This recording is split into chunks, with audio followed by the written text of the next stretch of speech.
என்ன மாப்பிள்ள ஒரு மாதிரி இருக்கா? ஹெல்மெட் போடலன்னு போலீஸ் பிடிச்சாங்க. ஏன்டா எனக்கு ஒரு கால் அடிக்கல?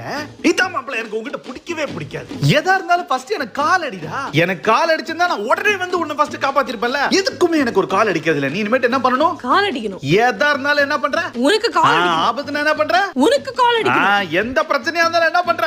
உனக்கு கால் அடிக்கணும். உனக்கு கால் அடிக்கணும். உனக்கு கால் அடிக்கணும். நம்ம ஊரு பசங்களோட ஃப்ரெண்ட்ஷிப் தான்டா ஃப்ரெண்ட்ஷிப். எதா இருந்தாலும் ஒரு கால் அடிச்சா கண்ணு மாதிரி வந்து நிப்பாங்கல்ல. நம்மள எல்லாம் இந்த ஏரியால இனிமே யாராலையும் தொட முடியாதுடா. இப்படி போல அடிச்சிட்டானே. ஒருத்தன் அழகா இருக்கேன்னு சொன்னான். ஆமா தல உங்க அம்மா மாதிரின்னு. நான் நல்ல விதமா தான் சொன்னேன். அவன் என்னத்த நினைச்சானோ தெரியல. எப்படி அடிச்சு கேட்ல தொங்க விட்டு போயிட்டான். படுவாவி பையன். அவன் மேல ரிவெஞ்ச் எடுக்கணும். மாப்பிள்ள தான் கரெக்டான ஆளு. அவனை சாவடிக்கணும். இந்த காலர் டியூனுக்கு ஏதோ ஒரு பட்டனை பிரஸ் பண்ணுங்க. விட்டு போன வாசலிலே விட்டு போன வாசலிலே